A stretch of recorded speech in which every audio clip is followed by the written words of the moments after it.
some of the biggest deer I've killed are on places that you never would have ever thought to deer hunt. Where I killed this Ohio buck, they'd never been asked. Every single place I knocked on out there either had hunters or had at least been asked multiple times. This was the only place that hadn't. I was like, well, if I throw a mic on, then I can help others the way that these people have all helped me. Born in the heart of the Pennsylvania deer camp, with the help of experts, friends, and local legends, we bring you valuable knowledge and powerful stories for your hunting adventures.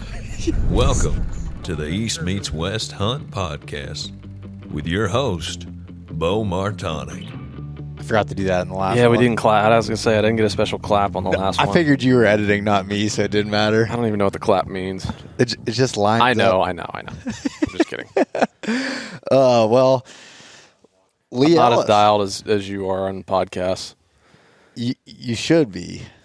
I've given you I've tried to give you a lot of advice with podcasting, but you don't listen to me. It's not, well. You do maybe. You do good at podcasts, but your consistency is terrible. Consistency's bad. The intention is good. And like we've had good response for our podcast, but it's really hard when you're like traveling a bunch, and then because it's pretty secondary. It's not even really secondary. It's like beyond that to like kind of our main content stuff. But I'll tell you, and so for that reason, it kind of just falls behind, especially during hunting season, just because it's not the main focus. But I really do enjoy doing them. Like I enjoy talking with people. I enjoy getting to know people and like spending time with people. So I don't know. I really enjoy it. The podcasts are probably like my favorite thing that we do. Yeah. No, I mean, and I think it's probably breath of fresh air for you because you're doing the video production, you're doing all that stuff, and things are, they got to be edited. They they don't have to fit a certain time window. You guys break the mold a little bit depending on what the story needs to be told. But at the same time, this is just like conversating. Yeah. It's I easy. feel like people that are listening to your podcast get to know you a little more than they do even from the videos. Yeah. I mean, it's, you can only fit so much in a video. Yeah. Right. And it's like you're trimming the fat on a lot of stuff just, because it would be several hours long and very boring at times. Like if we put everything in there, so you're kind of having to, and especially like the day and age of social media we live in, like you're kind of having to just do the highlights to keep people's attention spans like bought in. Yep. There are people that do appreciate like the details and like the length and the story. I think most people do, but we can't show hours and hours and hours of driving, all that stuff. It's just like, so you're only getting like snippets and highlights for like the grand scheme of everything in like a video. But the podcasts do allow you to just unpack everything. And I think that it's probably the best form of content for like people to genuinely get to know who you are. Yeah.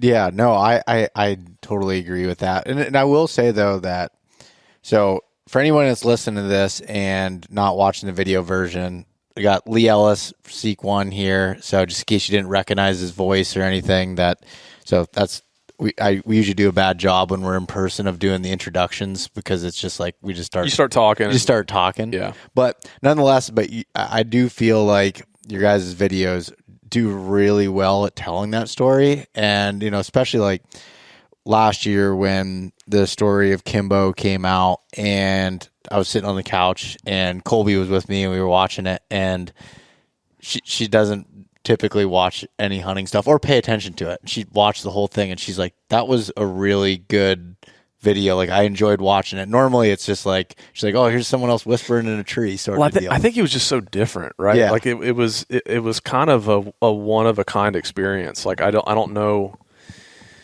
if there's anything else out there that's been, because that was like the extreme of extremes, like it was. We will, I'll kind of pursue a deer to the end of the earth, and this one took us to just like a really dark place, and it was like a complete different set of challenges and circumstances, and it's like that was on the far end of the spectrum of, like inner city, like horrible crime, horrible poverty, and like horrible drug use. Like, I mean, the same sit where we killed Kimbo, we saw dudes, smoking crack and doing drugs and stuff. Like, and it's kind of funny, like, to laugh about now, because in a sense, it's not fun to laugh about, like, the drug stuff, because, like, I've got family history with some of that stuff, and, like, it's definitely a sensitive subject for me, but it is funny to kind of laugh about certain things, which is like,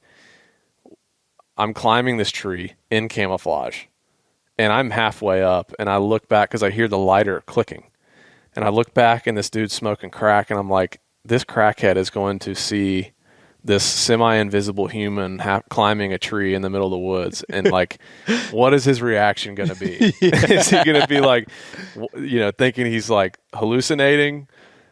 Is he going to freak out? Like, is he going to go run tell his friends, like, what he saw, and none of them believe? Like, I don't know. So it's just like, that was kind of a dynamic that was, like, just really wild and, like, really on the extreme end. And it was like, I don't ever want to go back. Yeah. You're a little shook up after that deer. I remember even talking to you, and you're just like, I don't know if I want to go to those levels in that type of place again to try to do that. You get a little blinded, like you get kind of just like deer drunk. It's like you're just giving everything you can, and sometimes you get a little blind to, maybe not being like the safest situations or scenarios. That was definitely one of them. Mm-hmm. And it's funny, like, after I'd killed that deer, I'm with some of my buddies up there, and one of them that's, the local guy up there was over there, and he was like, "Where'd you kill this deer?" And I told him, and he was like, "Dude, do not go back there." And he's being serious. He was like, "I don't care if this deer was 500 inches. He's like, I would have never have gone in there. He's like, "You're freaking crazy." He's like, the amount of, like, horrible crime in that area is so bad and so rampant. He's like, I don't care how big the deer was. I never would have gone in there. He's like, "I'm glad you killed the deer, like, and you're done." He's like, "Don't go back." And he actually turned me on. He said, "Look up the crime map." So I went online and actually, like, looked up the map, and you could see all these incidences, like, right around when we were hunting. And it was murder, like, I'm not gonna, just horrible stuff. Yeah. Like, everywhere. Yeah. Violence, assault, like, you name it, it was everywhere. And it was right under our nose. We did experience a little bit of it, because you can't show everything in that episode. There was stuff. Pete and I were actually talking about this today. He was asking me the question, like, because I think he was curious about it, just, like, asking me questions about that story and stuff. And, it's like, he was like, "What happened that you didn't show? Like, was there stuff happened that you didn't show on camera?" And it's like, yeah, absolutely. Like, there was a lot of things. Like, there was, I know I've probably talked about this before, but there was, like, we're driving by, like, a park, and, like, there's, like, a recreational park, swing sets, tennis courts, like, field of playing and stuff. And we're driving by, it's me and Cody, and like, we saw these pit bulls fighting, and there was, like, 3 women, I think, that were, a little bit younger, and they're trying to break up this pit bull fight. And so we, like, hop out of the car and try to help break up the pit bull fight. Well, it was their pit bull versus another pit bull that had just gotten out. But, pretty bad fight. Some other dude, like, drugged the other pit bull off and, like, tied it off by a trash can, and, like, kind of got the situation resolved. We're walking back to the truck, and I turn around, and I see this guy that I think was related to the other 3 girls that had their dog down there. And I was like, "Cody, he's got a gun." And he just, like, had his hand in his pocket, and you could clearly see, like, the handgun. And he walks in and, like, pulls the gun out, like, waving it around, like, yelling at people, like, and there's women and children in this park. And he goes and, like, grabs the dog by the, like, I can't remember if it had a collar or what, or maybe this dude, homeless dude that, like, got it, just, like, tied a rope around it or something. But he drugged this dog across this park and dumped his whole clip into it, and in front of tons of people. And he hit it, like, not to get too graphic, but he hit it, like, several times, like, mostly in the guts, didn't kill it. And it ran into the road and was, like, laying in the road, and, like, the cops came, like, animal control came, the dude ran off. And the dog was alive for like 30 minutes, and it was like really sad. I wanted to put it down. They couldn't put it down because they had it was Chip, so it was someone's dog, and it's like if you take it to the vet, or if they were to put it down, the owner could have been mad, like, you know, that could have taken it to the vet. So like that was one thing. The property that we killed that deer on, like I was talking to a neighbor that lived over there, and he said they found a dead body on the property in May. We were in there in like September, October timeframe, and you know, that was bad. They exhumed the body and all that stuff. And like another time, we were driving around just getting footage, just B-roll and scenic kind of footage, just like showing some of the area we were hunting. And there was like this foreclosed house, like real dilapidated, like windows were boarded up and stuff. And there was these 3 guys that were carrying, I think, TVs or computers or something, and they were like going into this house. And we drive by and Cody's filming, and you know, one of the guys saw this camera hanging out of the window of this truck, and they're probably carrying stolen stuff into this house. And they turned and like yelled at us, and he's like, "Hey, what are you doing?" And like Cody's response was like, "Oh, we're filming a documentary." And I didn't see it at the time, but the guy pulled out a handgun and racked it, and I heard it rack, but I didn't see it. And Cody was like, "Drive, drive, drive!" And he like, these were the kind of dudes, like most of the people that were having drug problems were pretty harmless, like had knives, but you know, yeah. But these were like thugs. Yeah. And it was there was a bunch of other situations too like that. Like someone overdosed in a camp on one of the spots that I had. Like a homeless camp? Homeless camp, yeah. And like that was another bad deal. So it's like countless stuff like that. And yeah, anyways, long story short, like on the back end I was just like, you know, not doing that again, but yeah, I know, because I remember, and it's kind of funny because it brings us back around. I won't talk a whole lot about you being here because we did talk about it on the Seek One podcast, so people can go listen to your kind of experience of why you're in Pennsylvania right now and hunting the big woods. But it kind of does, it kind of starts your journey of like this past year in Ohio with hunting a big deer, but wanting something a little bit different. Like kind of, you know, you've been hunting suburban deer. You're well known for doing that. And there is something else I want to touch on when you were talking about climbing the tree with the crackhead that was there, you know, and I've seen people say this and listen to, and talk about this with hunting the suburbs is, okay, you know, how hard is that to go kill a deer when, you know, there's people around all the time? And I think it goes back to our conversation we had in the other podcast of they understand what is danger to them versus just normal life. Normal everyday things. Yeah. They're able to interpret, like, and what this is across the board. If it's suburban, if it's public, like they are able to interpret what's danger and what's not. You know, I was, again, talking with Pete, and even, you know, I guess a common question we get is like, does scent really matter in suburban areas? 100%. You know, they are, like, if we're in Johnny's cabin right now, and it's like if Johnny were, and I gave this example earlier, if every evening Johnny goes into his backyard and he's grilling burgers every evening, or maybe he goes out there and, you know, smokes a cigarette or whatever. Not that you smoke. Do you smoke cigarettes? Just joints, okay.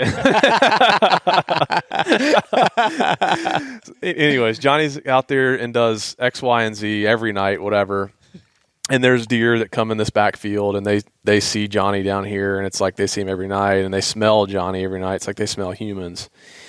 And, you know, they get used to that, they get accustomed to that, but they can visually see, like, that's what's making that's what that scent is coming from. Like, I'm able to identify that. That's normal. It's Johnny doing his normal routine. And it's the same thing with like someone on their back porch, someone on a hiking trail, someone walking down the sidewalk. Like they're able to associate, you know, that human scent with that presence, and it's what they've seen in normal. And so they don't think much of it. But when the second that if Johnny were to go get in camo and go get in a tree back here, and the same does walk out and they still smell Johnny like they do every single night, but they don't see him. It's come from a different area too. Yeah, they can also tell I think they can tell distance real well with like, how strong they're getting a scent. It's like Johnny's all of a sudden in their bubble and he's hidden. I can't see him. Like where is he? He's not in his spot. This isn't normal. Like, and it's just like danger, danger, danger. Like the red flags start going off, and there's a very distinct difference in, what they are used to and then what is foreign to them. Like when you get into their territory and they're smelling you and they can't identify you or where you're at, like that is a complete different situation. And another example I've given is like, I've been we get blown at all the time in the suburbs. I got blown at hunting Kimbo. And I think that's why. So the very first set, and again, this is like the most extreme, end of like city, suburban, small property game. And they see people all the time in their woods, like, the dudes doing drugs, whatever. Like they're constantly having this crossover. And the very first sit, the wind swirled, there was a doe in front of us and she blew at us and ran out of the area. And it's like, they smell this every day. Like why? But that's the difference. Is like, it triggers that instinct in them of like, if they, if I were standing there, 30, 40 yards and they could see me or whatever, like they would associate in normal clothes, like they would associate it totally different.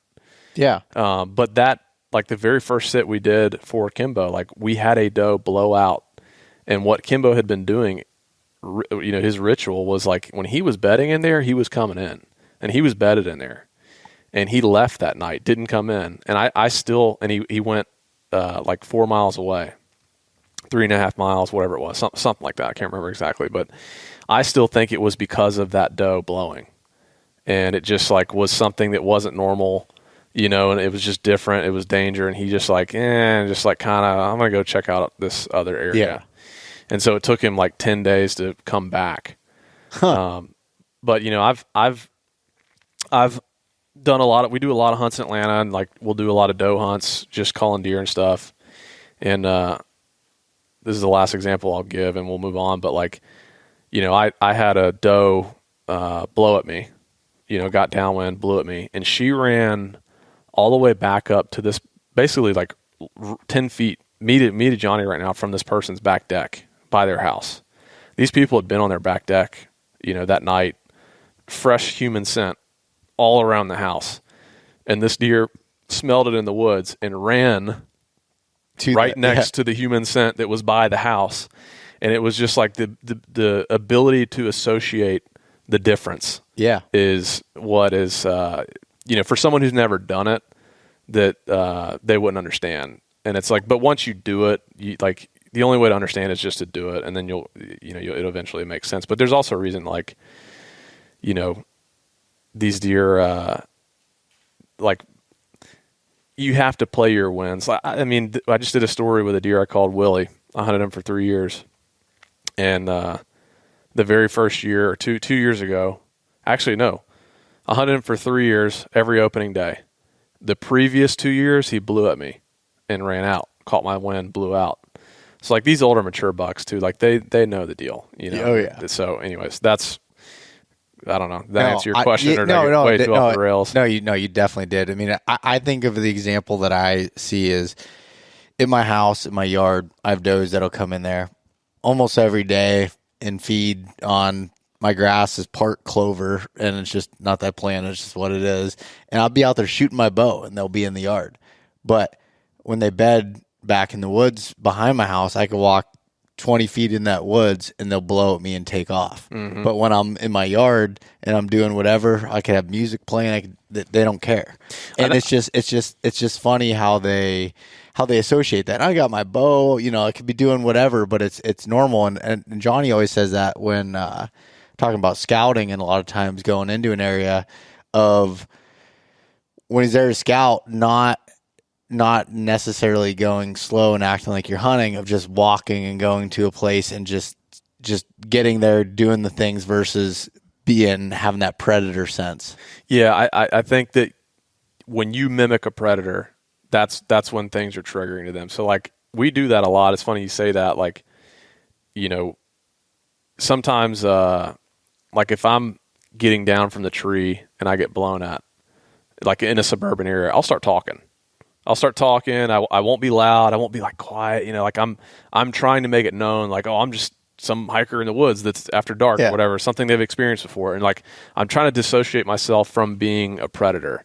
That quiet, sneaky, like it's gotta carry a weed eater with you. Yeah, leaf blower. Yeah.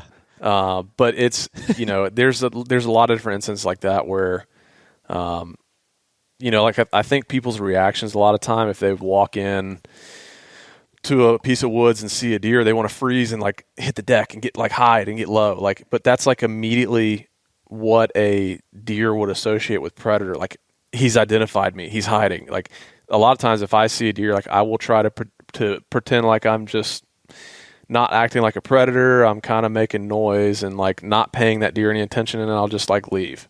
Yeah. It's that's kind of across the board, I think, but yeah. And I mean, okay, so, covering that, getting that kind of out of the way, one thing that, do you need a drink or what? No, I'm good. Okay. Well, one thing I've noticed with you and getting to know you over the last however many years, I guess it was 2021 when we first met, and we talked quite a bit and hear the different scenarios. To me, and you're not going to say this about yourself, but it's like whenever you send me a picture, you're starting to get focused in on a deer. I'm like, well, that deer's dead. And I say that because it's your level of fascination with certain deer and the amount of things that you're willing. We just heard talking about the Kimbo story, and that was just a small part of what you went through of hunting that deer, but you've proven it in other areas as well. And I don't think it's really just the suburban game or the areas that well. I think it comes down to the amount of work that you're willing to put in for a deer and that fascination of it. Like where do you get that drive from, or like what makes you just get so just infatuated with chasing specific deer? I don't know where it came from, but I love the game. Just like the chess match, like every chess match is different. It's not like there's one recipe that one size fits all kind of thing. It's like every deer, I think I'm just fascinated by their behaviors, why they're doing what, like the why. Like, why are you doing this? And it's just like I don't know kind of why I am the way I am with that, like why that drives me crazy, but I just like, I don't know. It's like something in you that's just there, and you can't you can't help it. Like, you can't fight it. And so it's like, I wasn't born, and it's funny because we come from polar opposite ends of the spectrum. Yep. Like you come from big woods public, Pennsylvania, deep heritage with, your dad raising you hunting, your grandfather. Like, it's been a passed along family tradition for forever. It's like, I was born on the polar end, opposite end of the spectrum, where I was like, I'm born in the city of Atlanta. My parents don't hunt. My grandfather fished. He was kind of the outdoorsman, and like he's from South Carolina, and we'd go visit him. He'd take me fishing, and like that, I brought the fishing home, and then meeting Drew, and just like I didn't have hunting opportunities in front of me. I was just a city kid from Atlanta. It's not like I had things that were being passed down and taught to me.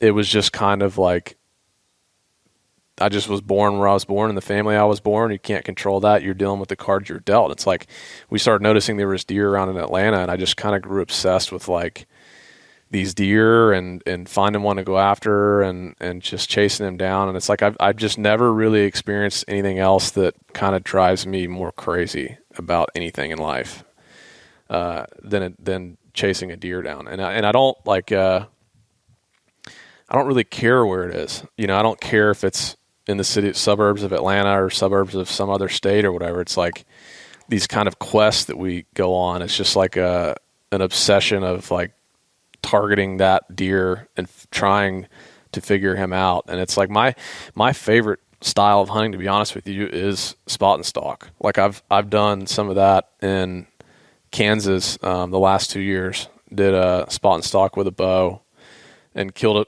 a nice buck out there, in the rut. Probably the most fun, like experience of my life was just the openness, like, because down south, it's like you can't see more than 20, 30 yards most of the time. Being out in Kansas in the wide open and just going, and it's such a visual thing, like the spot and stalk, like not hunting out of a tree stand. Like, honestly, spot and stalk is probably my favorite way of hunting. And I killed a deer last year in Kansas doing the same thing with like a muzzleloader. Yeah. But I was just born where I was born in that environment. And it's not like I chose that. It's just kind of like, you're just kind of running with what you got. Yep. And I'm kind of now at this place, which is why I'm up here. And it's like, I want to, experience different, I kind of, the targeting one deer thing and chasing one down is like, dude, it's so exhausting. It's like you're chasing them to the end of the earth, and it's every day. There's just like this, and to your original question, like, I don't know why, like where that comes from, that fire or that just like passion for these deer. Like, I really don't know where it comes from. It's just the game. Yeah. I'm obsessed with the game, and it's like, if you remove that from my life, I honestly like have no idea. I'd probably be really depressed. I don't know. Like, it's just been everything in my life has revolved around to this point. Yeah, no, and I think like when you're talking about coming here, it's funny. I'm still interested to see how you do from the standpoint of not like from a success standpoint, but if you end up either seeing visually a deer with your eyes from a tree, or you get one on camera while you're here. You're here for a short period of time, so it'll be a little bit more difficult. I'm not afraid to come back. That's what I want to see if you change that frame of mind back to being obsessed. Cause I feel like there's something hardwired in there that even when you unplug it a little bit, there's that emergency generator that kicks on that. Yeah. I think like my idea of why I came up here was, I mean, obviously multiple reasons, but the most simple one was like, I just asked myself what would be the most fun for me to go do. This is such a fun deal up here. Like, you're in camp and it's like with all your buddies, and the unknown, like the mystery, or the, like, you never know what's going to happen. You never know what deer is going to come out. That sort of unknown, that mystery, I think is what brings the most exciting part of hunting out.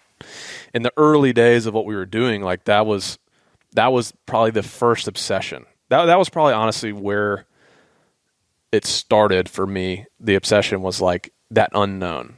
We had like some gigantic Moultrie cameras. They were huge, and they had that big front panel that opened up. Oh, the i40s. Yeah. Yeah. You put the big D batteries in there. I still got some of those. I think I have too. I kind of want to bring them back out and start using them again. Yeah. And it was like, you had no idea really what was baiting. Wasn't legal in Georgia, so it's not like you're just putting some cameras on scrapes and stuff. And it's like there was this big element of like you just have no idea. Mm-hmm. A freaking 200-inch deer could come walking in front of you, or nothing at all. You just had no idea. And I think that was my original like curiosity and kind of like thing that kind of hooked me. Like, got the hooks in deep. Was like, it's just so fun that like just going and you just never really know like what's going to happen. And then it kind of progressed from there of like the targeting thing. Like, okay, you've identified a target. Now you're going to like solely focus on the game with him. Yeah. And so like I came up here with the intent of like, well, originally we did deer drives a couple years ago. Yep. Stumbled into an area that right behind a house that I thought was overlooked, torn up with sign, and I was always intrigued to come hunt it.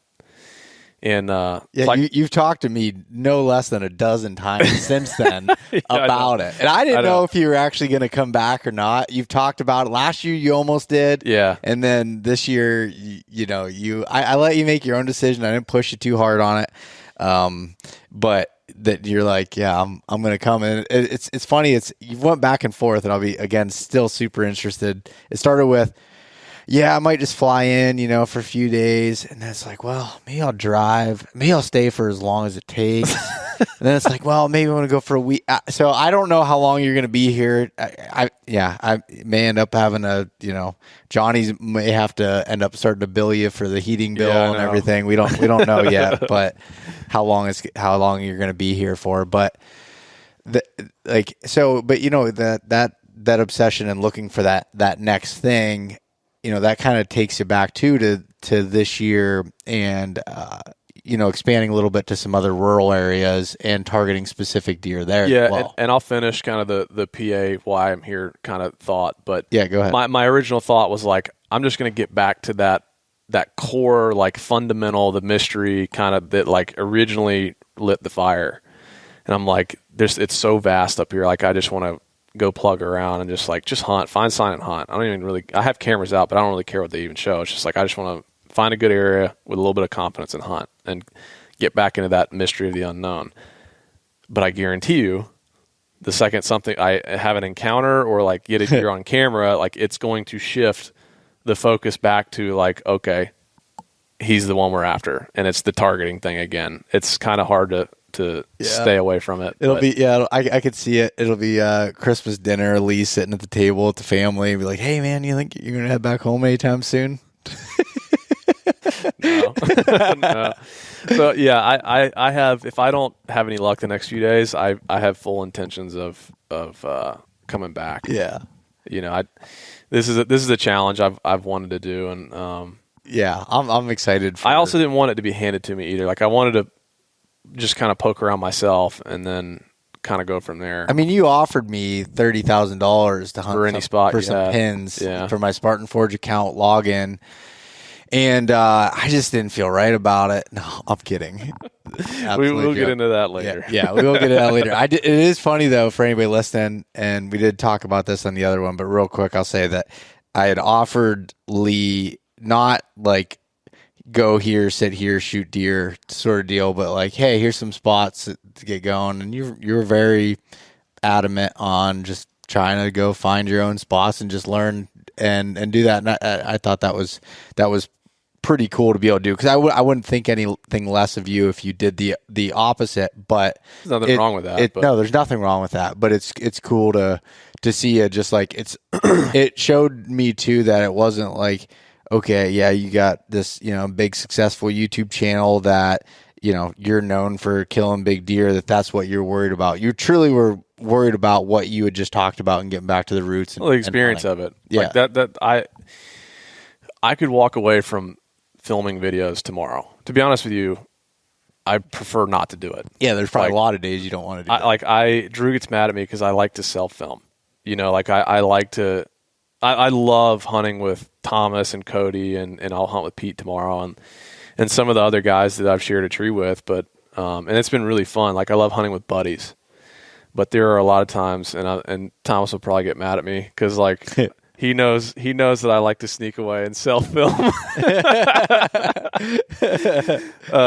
Just because it's like to me the hunt, the experience has always been the focal point for me. Like we've kind of found ourselves in this weird place of like, this is what we do for a living. But to me, I've always stood by this statement, like if the business of it or just quote unquote the business of it ever infringed on my like love and passion for it, I would leave the business side. I just would have to figure something else out, because like to me, my passion and love, like it's too important.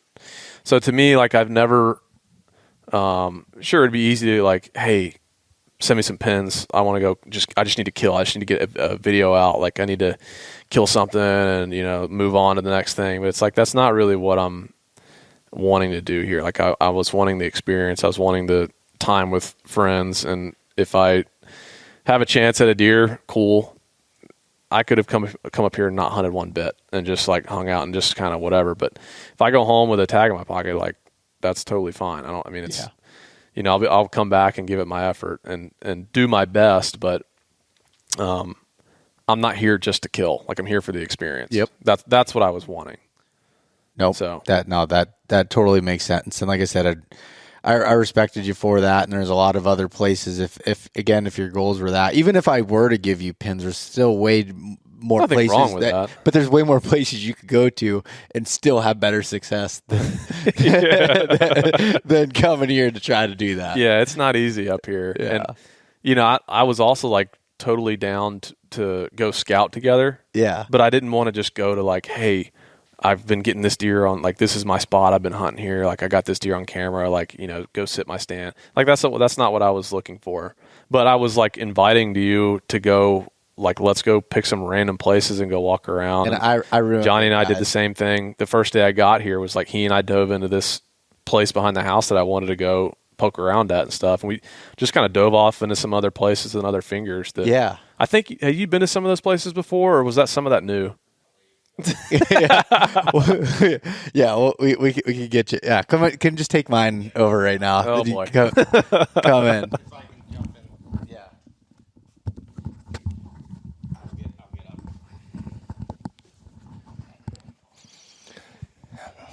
Man, I might start my own podcast. John meets nervous West. for that. John meets West.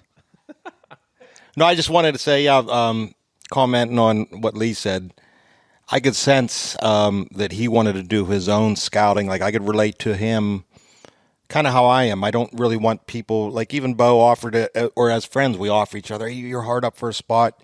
You know, here you go. You could try my spot. But it's kind of like you learning that animal and finding that animal is the chase. And like how you say the unknown is kind of why I came up here 10 years ago. You know, I hunted kind of near Pittsburgh and did that little bit. And I just wanted to, I remember before cameras were big, I'm up in this area. It was so intriguing to come to an area that you hadn't, you know, you would get random pictures of people shooting these big 140s, 150s were big then. And just that the unknown is what attracts you to it. But what I want to say about Lee is like, the place he liked when he was gun hunting here a few years ago, he was just, you know, really, like Beau said, was thinking about this one spot, you know, and then randomly my buddy recently in like Beau's, and Lee said, I might come up, I want to check his spot, and Beau's telling me, and it's not, my buddy, you know, you're allowed to spotlight in PA. My buddy's like, hey, I spotted a big buck, looks like it belongs in a pen, right? And he drops me a pin.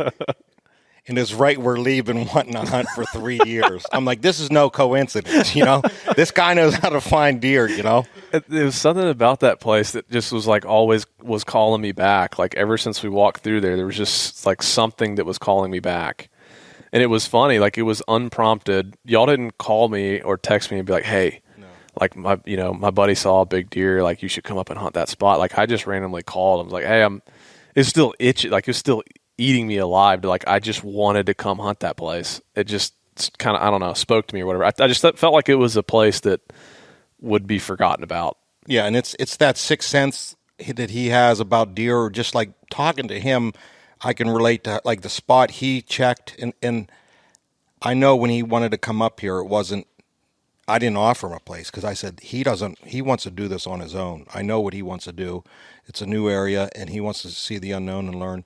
But when we hiked, and then, you know, he went his own, and I told him, I said, I want to go with you, and I want to see your perspective on these woods. I don't want to say, I never gave him a pin or nothing. I just followed him around in the woods. But when he, and he went out this morning somewhere, saw a deer along the road, as what any guy like that's totally into whitetails, everybody's at camp or you're at a new area, first thing you do is drive down the road, scout at daylight, maybe evening, and he's like, hey, I seen a deer right here. And I told him what I knew about the area. Hey, there's a field right there, might be in probably a good spot, but I don't, like, you know, I'd let him go on his own journey, you know. And then he went in there with Pete, and he's like talking to him outside. I talked to Pete on the phone and said, hey, just watch your entrance. But I feel like I'm talking, you know, I'm telling Pete to tell Lee, like, watch your, but I feel like it almost would be like trying to tell Beau that he already knows, like, but it's just normal when you're talking to someone about hunting that aren't in depth with the deer and on the same level as them. You kind of say, watch your entrance, do this and this, but like he already had it planned out. I didn't, you know, I mentioned it. You told Pete that? I was like, watch your entrance. You know, that's funny. You can't go down that gravel road. You know, yeah. And I don't know if he said anything, but I'm like, no, I Pete never said anything. Like the first thing when Johnny pulled up was I was like, hey, look at this backdoor entrance that we're going to take. Like we can't take this entrance in. That's fun because Pete never said anything. That's funny that you told him that. But then, like when I mentioned it to him, it was like I put my brakes. I'm like, he knows, you know what's going on. Like I don't have to say anything, you know. But that like he could be Lee's good at what he does. It's not the urban rural. It's not that. Like if he spent time up here or anywhere, he'd be just as successful or probably better than us because of the drive he has. I don't know you about know. that. But I appreciate the words. Anyways, that's what I want to say. Thank you, Johnny. I appreciate that. I didn't put him up. I didn't pay him for that either. Just for the record. I think what's cool too, like I actually don't want you to start spending a lot of time. It's I hope everybody does, well, I think really, but Lee, I don't. I'm joking. Genuinely rooting against me as friends. That's fine. That's kind of our relationship. I'll be driving up and down that road, hit the horn. The horn. Yes. All week. That, when Johnny and I were walking around, it was like we got split up. And to me, that was what's so cool about it was like, and what I was looking for out of coming up here was like, it's kind of like the addiction. Part of the addiction I've had back home with the small game properties or the small property game is, you get that new spot, you put a camera out, and it's like, oh man, like what's going to show up? Like you never know. And it's like you go try to get the next spot. Like, oh, you never know. It's the same feeling here when it's like, oh man, I want to just go 50 more yards. I just want to go look at this ridge. I want to go just another 100 yards. It's like, and then all of a sudden you're like, well, you're 2 miles. You just keep going. And then Johnny and I got real separated because he wanted to go look at this ridge and I was wanting to go look at this ridge, and we both had no service. And it's like, well, at some point, I'm sure you guys had a great plan to be back There's up. no plan. I know. But it's like, it's just that's kind of the addiction for me. Here was like the next ridge, the next thing. Like it could be what you're looking for, Yeah. And that's the fun of it to me. Oh, forever. Yeah. Yeah, you could just keep going. And Johnny and I talk about this all the time. I'm like, Johnny, I get too many spots again. I'm spread out all over normally what I do is I'm spread out and I cover so much ground, even though I could go back to the same areas year after year. And some of them I do keep. Like I always have spots that I've hunted years after year, but I like go to new spots and just see more and see what's there, put cameras out just to see what's there. And then typically by the season, I've narrowed it down to say a few bucks that I want to hunt, a few areas, and then I try to hone it back in. But it's so hard to do that because my mind just wants to go and check out more. I think you got to be careful with that too, because like I had a couple different strategies coming into this, and one of them was like I wanted to find the overlooked stuff, which is why I was so intrigued about that original area. But my other approach was I just want to think differently than what the normal dude's going to do, because that's when you're putting yourself in positions where you're finding stuff that where the deer like that's away from pressure and whatnot. But I think my other strategy too was like, I spent the first 2 days just driving around, checking, moving around, like checking as much areas as possible. But once I found like the place that I had some confidence in, or found the best sign and stuff, it was like I don't want to be going over here, going over there. It's like I wanted to focus on one area. Like not have 3 or 4 different spots. I wanted to have one spot and spend my time in that place, because there's been so many times where I've chased deer around and it's like you're chasing their tail. You're one step behind them. It's like, I should be over here. I should be over here. It's like just I've had more success like riding it out in one area. And so I wanted to find that area.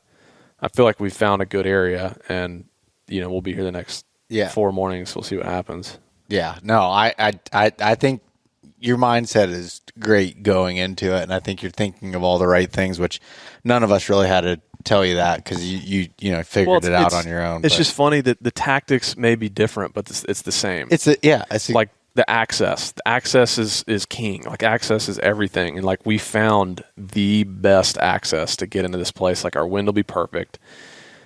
We're diving pretty deep in there with them, and it's like I'm so excited to go sit there tomorrow. Yeah. That is absolutely awesome. But that exciting feeling is what I've missed, and kind of what I was longing for to come up here and do. So, well, to kind of transition away from that and going back to earlier this year, or maybe even goes back to last year, but I'll just kind of open up the door to talk a little bit about your Ohio deer from 2024. Yeah.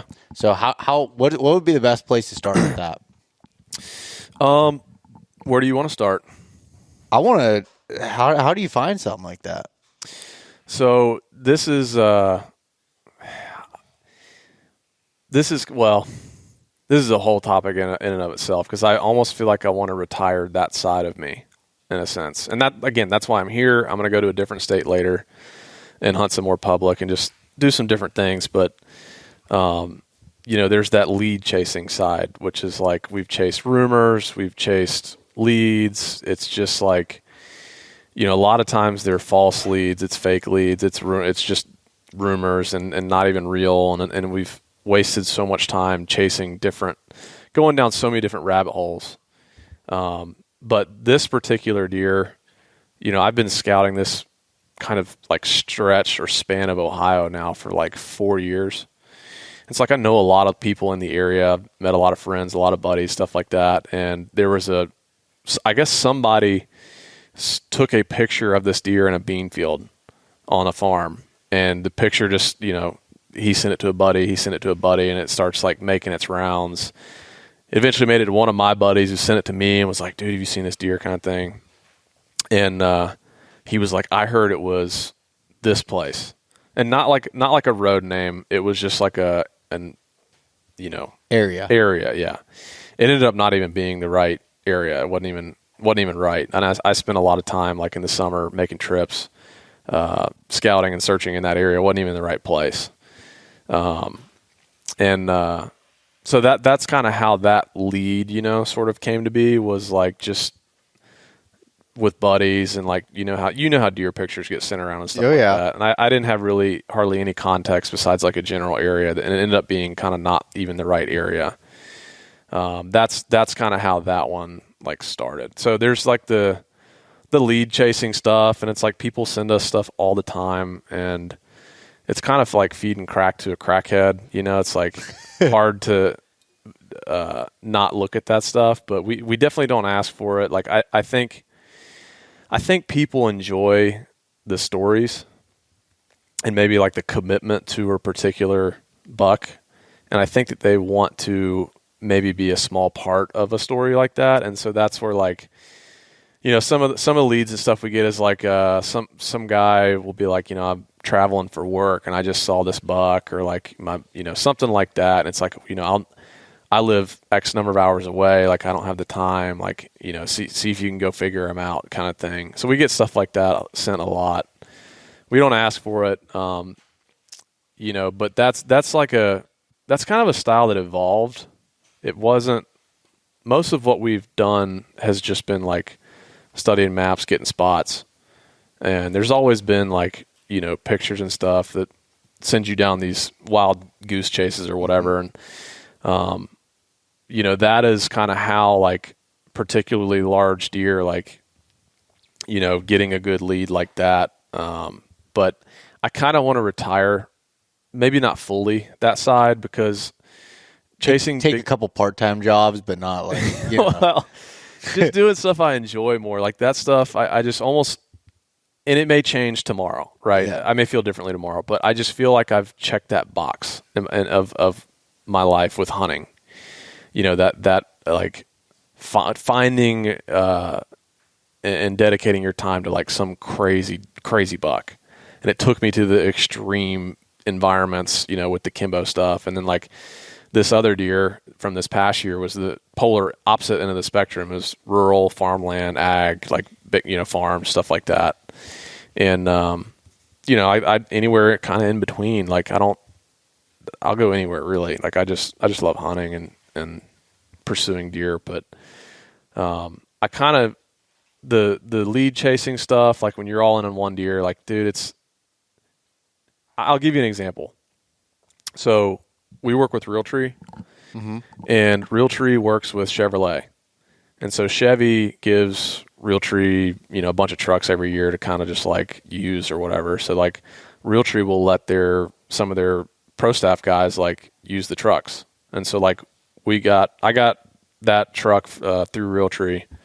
It's not mine, but it's Realtree's, but I'm able to use it, and it came with like 0 miles on it. I'm on track right now to put, I think, about 70,000 miles in 1 year now. Oh, on that truck. My gosh. So it's like, that is exhausting. Yeah. It's hard not to be distracted when a wild bill walks in his underwear. Yeah. And you see the little caterpillar just like bulging through his underwear. But it's just like, it's so exhausting, yeah, wild things. That part is like so exhausting. It's extremely rewarding if it comes together, but dude, it drains everything out of you. And to this point, like what I'm doing is not sustainable. Like it's not healthy, first off. Like I lose on average probably 10 plus pounds a year during deer season. And it's just because it's like long hours in the truck. You're not eating right. You're not exercising, things like that. And it's like the mental just drain it, all the mental stuff you go through too. Like it's just, there's no way I can look at this going forward and be like, yeah, I can totally do this for another year, another 2 years, another 3 years. And so it's like, I almost feel like I've come to the end of that road. And that's how I'm feeling today. That's not that may not be what goes on tomorrow. Like I may still do some lead chasing, but I really want to there's a lot of other hunts. Do more hunts experience based. Yes. It's funny you say that because all of us were just talking about how frail you were looking, weak. I feel it. Just I feel it. I'm joking. No. And I think in any of us, you're obviously an exception to this, or maybe not an exception, but an accelerated level of this. But you go through these phases as a hunter, and like what is important to you, or like what you want to focus on and do. Like I've been a person that's, especially with the Western stuff, it's a purpose of place more so than it is a size of an animal or anything. Like I've literally picked hunts and went to draw tags based on what the type of terrain I was going to be hunting, what the landscape was going to look like, what the style of hunting was going to be, more so than it was the quality of animal that was there. And like that's been a period, and maybe at some point that changes where it's like, oh, I'm looking for this age structure, I'm looking for this. But right now that's been kind of what my Western experience has been. I didn't come to PA to kill 200. Yeah, that I'm glad you didn't. Yeah, so I'm with you on the it's not always about like the certain class of animal. It's like the experience of it. And so, like I said, I'm not. That's just the way I'm feeling now. I could that could change tomorrow. I'm still very obsessed with like whitetails and stuff. But like I said, like some of the most fun hunts I've ever had is just like spot and stalk. I don't get to do it much, but I really love spot and stalking. Like when I've done it in Kansas, I want to do more of that. I think I could like mule deer hunting because I feel like a lot of it is spot and stalk. Yeah. I could definitely get into that. I'm honestly trying to avoid elk hunting like the plague. I just don't even want to open that Pandora's box. Yeah, I think you got in mule deer hunting, and I think if you went and visited our buddy Josh in West Virginia, that you would have an absolute blast doing that. Yeah, I definitely want to do that. It's like, I don't know. I don't know what tomorrow's looking like. I know that what I'm doing or have done to this point is not sustainable. Yeah. It's just not. Like I'm the only one that can judge that internally. Of like, can I keep doing this? Can I? It's just not. And it's I look back on it all the time, and I'm just like, so many things have gone right with just some of the deer over the years, and it's like, that can't keep happening. It's just not possible. And so, I'm just, I don't know. Yeah. I'm just kind of reevaluating like what hunting means to me. I think that's potentially always an evolving sort of feeling. Yeah. And trying to, again, like make sure that my passion for hunting never dies. Yeah. And I think I think it's rarely like a 180 flip. There might be like, say like you're doing these things and maybe like that lead generation part of it, so maybe that starts to go down on the priority list of what you do, but you're still into chasing specific deer, but you're maybe doing a different way. And there's like, what I mean? Like there's like an evolution to how that changes. Yeah. And when you look back 10 years, or you look 10 years from now, it might be completely different, but it's not going to be an overnight type of thing. Yeah.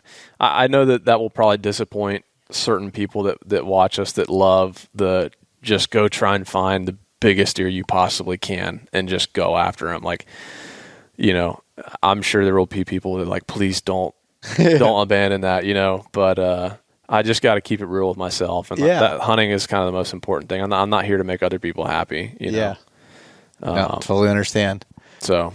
All right, now back to the Ohio deer. Yeah. Now back to the other thing too. Yeah, is like the drama around constantly, dealing with big deer, dude. It's exhausting too, and it's like I don't want to be a dad or a husband and like be having my mind be removed from like being present with my family because of some trash that's being talked online. It's like big deer have always been controversial. They will always continue to be. They'll continue to be probably more controversial because the way social media is. It's just a lot of eyeballs, a lot of people's opinions. Anyone can say anything at any time. And, there's always been stuff like that comes with the territory with big deer. Like I was accused of paying $30K for that deer. And that rumor came from a podcast that was done with Spook's band, which I know Spook. And he was talking about his style of hunting and that he pays for permission, which, again, there's nothing wrong with paying for permission. That's not the issue for me. Like, the issue was me saying I did one thing and then someone saying, like, oh, I'm lying. Like, that's the part that I just wanted to kind of, like, at least clarify and have my story out there. Yeah. But in the video and stuff, we'll clarify all that because, like, I recorded conversations with these landowners. They were amazing. And, I didn't pay money to hunt this deer. I paid a lot of gas money, a lot of travel money, a lot of food money, like tons of money for trail cam batteries. So you didn't stroke like a check for $30,000? No, unfortunately, I did not. But that was the main rumor. And it came from a podcast with Spook Spam because the question was, and I know it was unintentional by Spook, but the question was to him, what's the most you've ever paid to hunt a deer? And his answer was $30,000. And in the same podcast, they were talking about other people that had killed big deer. They were talking about Lee Lukoski and some other people. And I think my name got brought up for like literally maybe 30 seconds. And he said something like with the gist of like, I know Lee pays for permission or access. Like he's doing good, blah, blah, blah. And that was really all it was. And that's not true. To this point, I haven't had to. Well, for whitetails. For whitetails, yeah. We've paid for, to hunt for turkey access. Like we hunted with an outfitter in Hawaii for access deer. I'm trying to think of some other stuff. There's stuff I'm missing. Yeah. Like we've definitely paid to hunt. But as far as like door knock, I've never knocked on a door and paid somebody to say yes. That just hasn't happened yet. Yeah. And if I knocked on this door and where this buck was and they were like, if you'd pay us $500, we'll let you hunt here. I'd be like, you want cash or check? I've spent way more than that in gas, time, travel. Like, you think I'm really not going to not do that? But it just hasn't. That situation hasn't presented itself yet. But so I called Spook, and again, I have no hard feelings towards him. It was completely unintentional, in my opinion. And he was like, he didn't even remember that he said it. He was like, I didn't say that. And I was like, no, I mean, you did. You did. He didn't remember, and I was like, I'm curious, like, where did you hear that? Like, who told you that? And he was like, I think his response was like, well, I don't know. Maybe I heard that or I just assumed. Like, it's not. Yeah, it wasn't. Yeah. No. But, dealing with, I didn't expect any different. That's just how big deer and rumors go. But that's a unfortunate side of, kind of exceptionally large deer that comes with the territory is just the drama. And I don't really want that every year. It's like I said, I want to be a good husband, a good father one day. And it's like, if I'm dealing with this stuff every year, like it's just going to take away from me being present, even, being present with friends in deer camp. It's like, I honestly like, I love social media, there's a lot of really great applications and purposes for it. And it's a beautiful thing. Mm-hmm. But I just hate living my life online. It's kind of, what it is. So. There's good and bad. No, you I think you put that in a really good way that people can understand. And I think it's, going back to the whole like paying for access thing. It's like, I love that you say it's like, I'm not against. It's not a big deal. It's not a big deal. But it's like, but I haven't. No, so I haven't. Yeah. So that's the. It's not a big deal. Like I said, given the right situation, I would have easily paid money to have hunted. There or just other places that are good spots. Like we're currently looking to have a lease somewhere, So it's like, that's not the issue at all. Yeah. I just haven't had, and like we talked about this earlier, but like most of the places that we're hunting and door knocking on are not big farms, like in Kansas or big leases that like are already leased or paid for kind of thing. Like a lot of the places are small properties. That's been our game. The places people get are trash, like not really huntable type pieces. Yeah. Some of the biggest deer I've killed are on places that you never would have ever thought to deer hunt. And where I killed this Ohio buck, they'd never been asked. And every single place I knocked on out there had either had hunters or had at least been asked multiple times. This was the only place that hadn't. Really? Yeah. So if you want me to dive into that story, let's just break down. Dude, it's fascinating. Johnny's gonna love this story because like, we kind of talked earlier about big deer and their behaviors, and it's like you only learn bits and pieces of them. And it's fascinating when you kind of like get to experience something with a deer and you learn like why he's doing what. And it's this one is like, I learned so much from this deer. So, pictures were texted around. It was the wrong area. I didn't even know if the deer was real. So I go searching, blah, blah, blah, blah. And then another video gets sent around, and it was this deer walking through a backyard, and it was like this person lived in between two big farms. It's like ag, big farms, and then this person lived kind of in the middle. This buck walked through. I'll take a whiskey and Coke. if you're offering. And those short shorts that Bill's wearing, hopefully he looks kind of like a bartender. Yeah. So anyways, like this other video made its rounds of someone who saw this deer walk through their backyard. They live between two farms. That was another rumor because that video made its way to whatever, and people were like, "Oh, tame city deer, whatever." When I said it was rural, and it really was rural, it just, people also live in rural areas, and this deer's. Yeah. Anyways, I think it was like late Thanksgiving or late November, and that deer, and I could be a little off on the timing of that, but I got that video and it was like, that's the same deer I've been searching for. And so anyways, I made a trip up there and kept searching, and I got a road name, and the road was like several miles long. Really, really long road. It's not like a short road. I was able to match the video and knew the deer was real. And so kept searching up there, and I learned a lot about hunting ag, just hunting this deer, kind of immersing myself in this because I haven't really hunted much ag to this point. Yeah. And so I learned like some farmers' equipment is way better than others. When they're harvesting corn, some of the equipment is getting like 95% or more of the corn. And then some equipment that may be older is only getting like, maybe 60% or 70%. Those are the ones you want, right? Yes. That's what this deer was coming to late. And that's where I found him, was coming to this cut cornfield. Thank you, Bill. And so, he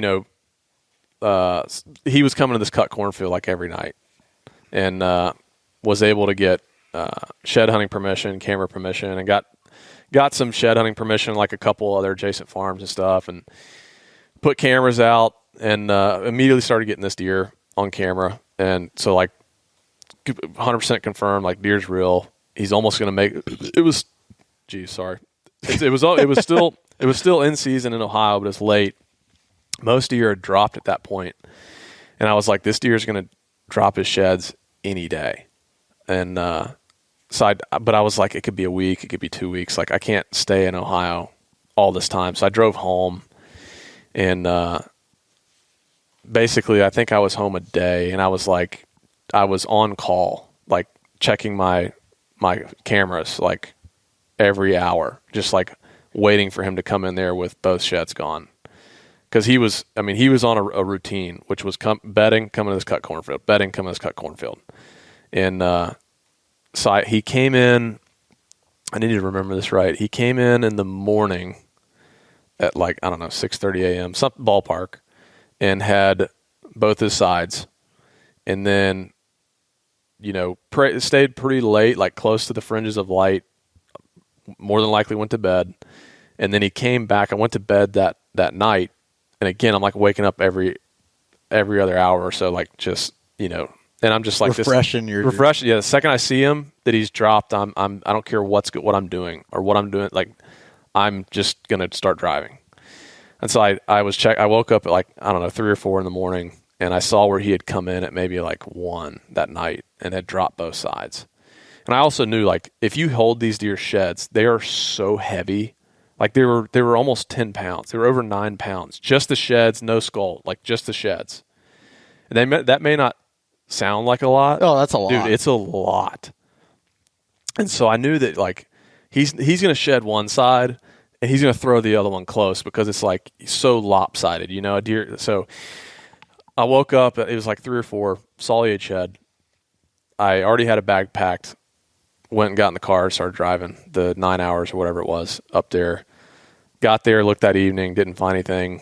Ended up finding him the next morning, and he had come out to the adjacent cornfield, dropped his left side first, and there was like a little tree. I don't know if he like accidentally dinged it on that tree, and it just like kind of knocked it off or what. But it was laying there, and then the other side was out in the cut corn where he clearly had like thrown this side and was like probably freaking out a little bit and like trying to throw the other one off. And so found his sheds, and it was like, I taped his sheds at 223, given like 18-inch spread or something like that. But he broke off. He probably broke off 10 inches. So he was probably like a 230s buck that year. Well, I remember when you sent me pictures of him. Yeah. And you're like, you're not going to believe what I just found. And I'm like, what? And then you're like, you better not tell anybody. And I'm like, I won't. And you sent me, and I was like, holy cow. And I'm like this is unbelievable. And you were telling me a little bit about it. And I'm just like, dude, like this is. I didn't even really care. I did, but I didn't. But like finding those sheds was just such a like rare thing that I almost felt like I had accomplished, even killing the deer. Just to have those sheds, like they're just so next level and like insane. Like I almost cared less to kill the. I'm gonna say I'll rephrase that. It took the pressure off of killing the deer because I felt like I'd already won in a sense to just have the sheds, and so it just took the pressure off of like actually crossing paths with this deer, which I put at extremely low odds. Like going into it and knowing what I knew, like I put it at super low odds that I would actually cross paths with this deer. And because everywhere's being hunted out there. Yeah. But in the back of my mind, I was like, how can I answer this question though? Like, why is he still alive? I couldn't figure it out. I was like, why is this deer not dead? There's people hunting him everywhere. Like, why is he still alive? He's so big. He's been big. Why is he alive? And I couldn't, like, it didn't make sense to me. Like, surely he should have slipped up during the rut or, like something. And it just, so that was always the part in my back of my mind. I was like, I just don't understand. Like, and so anyways, like, I obviously knew the deer was wicked smart, to have that much hunting pressure around and to be as big as he was and still be alive. Like, I knew the deer's wicked smart. Probably knew what corn piles were, probably knew what ground blinds and feeders and all the stuff was. And like, I think I knew right off the deer wasn't going to be killed over a corn pile. Maybe I'm wrong, but I just didn't believe that he would just be killed coming to a corn pile. I thought that's the only way you killed deer. Well, it's the only way I know how.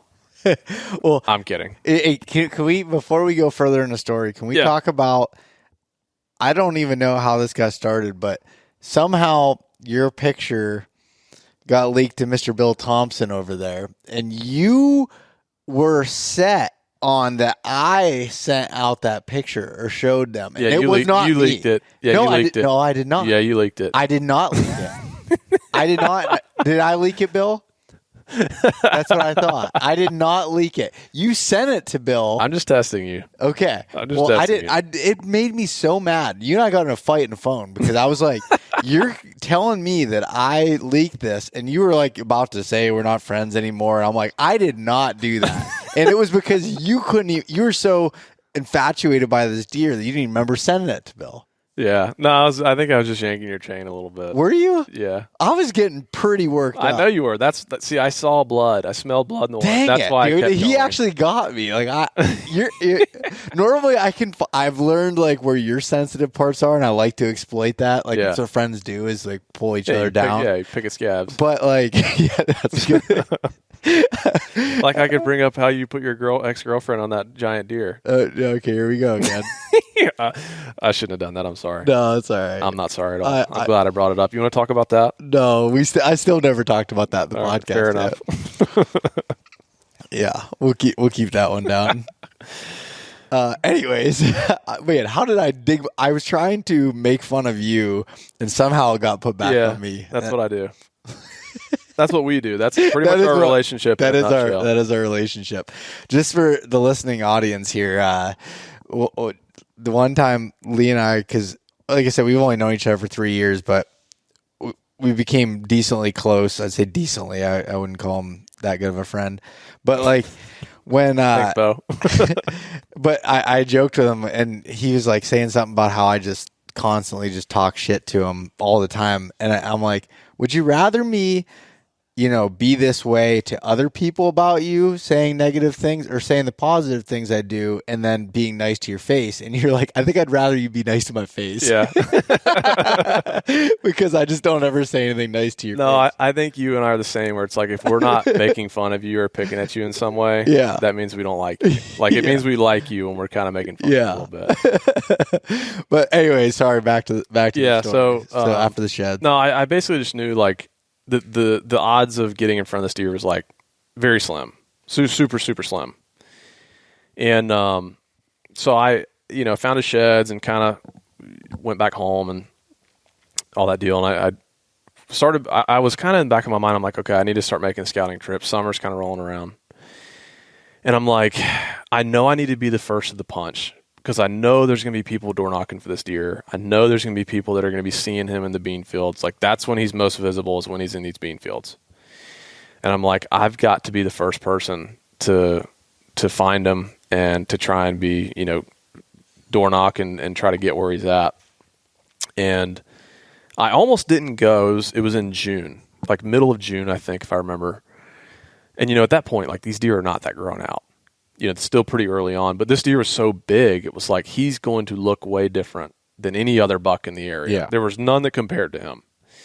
And so a friend of mine actually convinced me to make the trip, because I was kind of on the fence, and I was like, I don't know. So I ended up driving, and I'm really glad I did, because what I didn't realize was like, or I just didn't think that much about it, was like the crops are super short that time of year, that they're shin high. Mm-hmm. Even the corn's maybe knee high, but the beans were like shin high, and it's real flat. It's like you can see forever. You can see, you see tons of deer driving around out there, and I'm just cruising, driving. And it's like you can check every field quick. You can see deer from 500-600 yards away. So just like driving, seeing all kind of deer, glass and blah blah blah, and like saw these two bucks walking through this like real short cornfield, and like as soon as I saw him through the binos, like immediately knew it was him. There's no other deer that's going to look like that time of year. So I watched him feed, and I think he ended up with like 10 other does, like 10 other deer in this bean field. And, went home, went to sleep, came back out there the next morning, not home to Atlanta, but just like, wherever I was staying. So drive back out the next morning, and I knock on these people's doors. And to this point, like I've door knocked a lot, and I'm kind of like figuring out where people are, what's being hunted, what's not. Like really, there's hardly any places that are not being hunted. Pretty much everywhere is being hunted. And I knock on this door, and they were like extremely nice, super freaking nice. And they were like, yeah, we used to have someone hunt like years ago. And they were like, but we don't, we hadn't heard from him in like a real long time. And I told him the story of the deer, that like, I found his sheds. I found him all the way down here, and he like relocated over here. And they knew the deer because they'd seen him in their bean field and stuff. And, just told him the story of the deer and how much effort I'd put into it and this, that, and the other. And like, they were like, they were all for me to try and target that deer. Really? Yeah. And again, they're like super nice people, and just that was really it. That was my whole like pitch, was just like, there's this one deer, I put a lot of time and effort into him, trying to find him. Like, he's been dodging me, this, that, and the other. And just like, these people were super nice, let me hunt. And, which was like, it was crazy that I see this, I find him, I see him go to this bean field, and I get a yes. It was like, this doesn't happen. This normally never happens. Normally it's just like you're scratching and clawing to try and find like any little crumb to hunt, kind of thing. And it was just like, that never happens. Like, you find where he's at, and you get, no one hunts or has hunted there in years, and you get the yes. And that deer ended up basically growing out there all summer long on those beans. He lived in this place. And there was like a little, and the reason is, there were other bean fields and stuff, but this place hadn't been hunted in years. There's no pressure in there. Like, he hadn't experienced any pressure. Like, it was just a little void. And he'd found a little void. It's like, even the next farm adjacent, I went and asked them, and they were like, I hunt, my dad hunts, my two uncles hunt, my two brothers hunt, my other cousins hunt. Yeah. And they were like, we see big deer every summer, but we don't know where they go when the season rolls around. And I was like, have you had any luck over the years? And they're like, well, we killed like a small 8 or something last year or whatever. But they didn't even know the deer was the next farm over, like a few hundred yards away. He was just like in this pocket. And so a question I have is, the one that you got the permission on, were other people asking them for permission too? So did you get that vibe from them? No one had asked them, like I said, to my knowledge, since that last guy that hunted. Okay, years I didn't ago. know if they just had said no, and somehow you won them over. I don't think so. I don't think that they'd been turning people away. I think that they just had someone that used to hunt, and he hadn't been there in a while, and I don't think they'd been asked since. Okay. But what's funny is, like, on the back end, after I killed the deer, I stayed in town and was monitoring some social media DMs, because like I knew other people were obviously hunting him too, and I wanted to give them a chance to see him. Yeah. Put their hands on him and have closure to other people that hunted him. I didn't want to just like hit the gas, get out of town, and them never get to see him, because deer mean a lot to a lot of people, and I at least wanted to share that with these people that I'd never met before. And so I actually hung out with a guy, Michael, really nice guy, and we like rode around and showed a bunch of other people that knew the deer. And they all really like appreciated that. But what was funny was Michael told me that he, I think, door knocked like a couple weeks maybe after on that place, and I had beat him by like a couple weeks. They were like, we would, but like we gave permission to this other guy. And so that, again, like that one trip, that scouting trip in June was like big. It was huge. The deer's there every day. I put in a water hole. He's drinking out of the water hole. He's there all the time.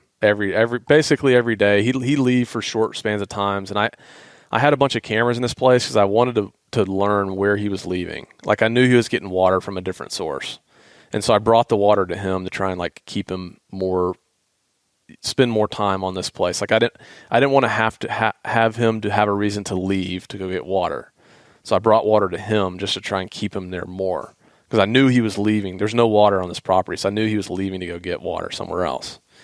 And when he would leave, like, I was getting trail cam videos of him going to the north, and then when he'd come back, I'd get trail cam videos of him coming from the north headed south. So like I had a bead on where he was going when he left. But he spent most of his time there in the summer, and then they got hit with a really bad drought, and the beans turned quick. Like, I had stands hung, like the plan was set on this place, and I was like thinking it was very, very high likelihood, or that there was at least a chance that I was going to have an opportunity at him that opening week if the beans were still green. They had a really bad drought. Those beans turned in like into July or August, maybe probably August. And the second they turned, he left. And so like I wasn't even in the game, early after he left that place. Like, he left for a couple weeks at a time, and then again I had him leaving a certain direction, and then he came back after a couple weeks again. I had him coming back from a certain direction. It's like I had a pretty good bead on where he was, like his general direction. Yeah. And so when he went missing, like I'm constantly, I made a bunch of scouting trips and stuff. And so when he left, I drive back up there. I knew what direction he was going, which made sense because it was towards the water. There was a river, and I found beans that were green over there, and he was in them. So found him over there, tried my best to get permission on that side, and I was not ever able to get permission anywhere. So that's what was funny was, okay, void, no one's hunted this place in a few years. He's living there all summer. Second he leaves, he goes to another void where these people don't allow hunting. Everywhere else surrounding is being hunted, but he's found the 2 voids. And so he was in one void and went to the other void. I wasn't ever able to get permission on that other side. And, then those beans started to turn, and then the deer, basically vanished. I never saw him on that side again. And so kind of this search mode takes off. And like I had one trail cam video of him coming through the original spot I had at I think it was September 26th.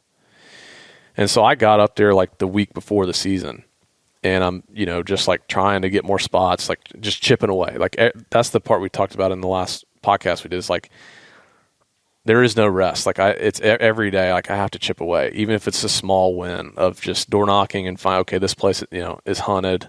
If I don't get any yeses, I'm just learning like where the pressure is, like just chipping away, like making baby steps.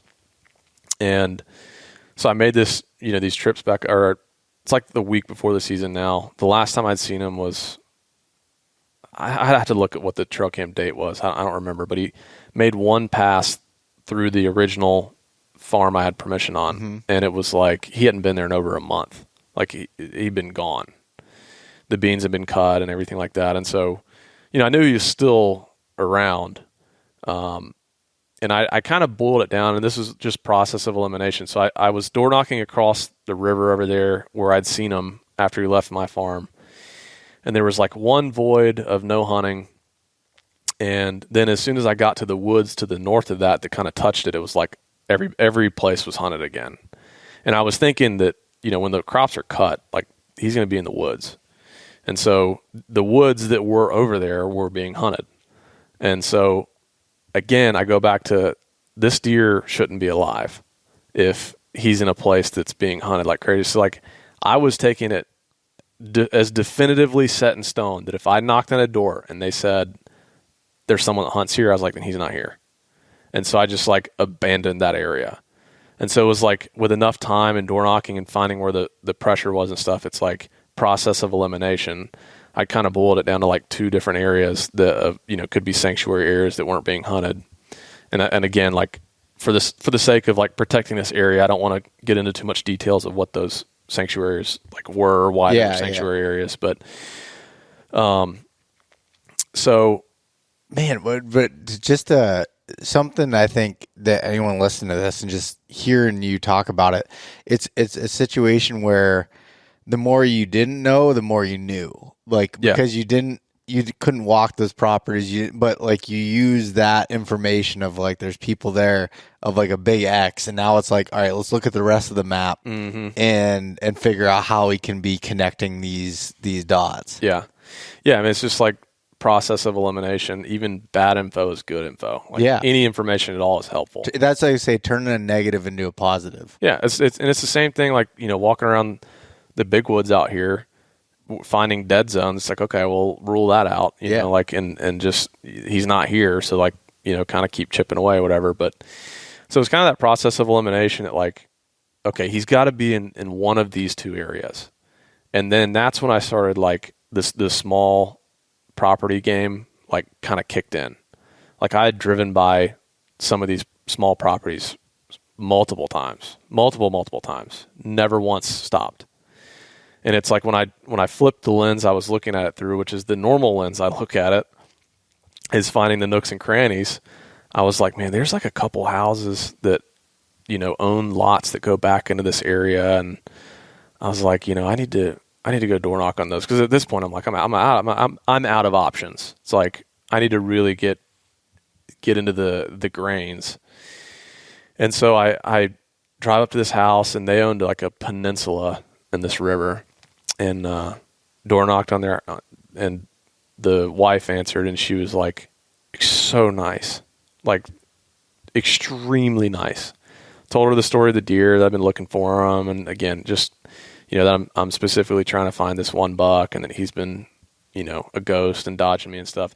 Also, in between this time, I was also like EHD was really bad through that region, and I was like, he could be dead for all I know.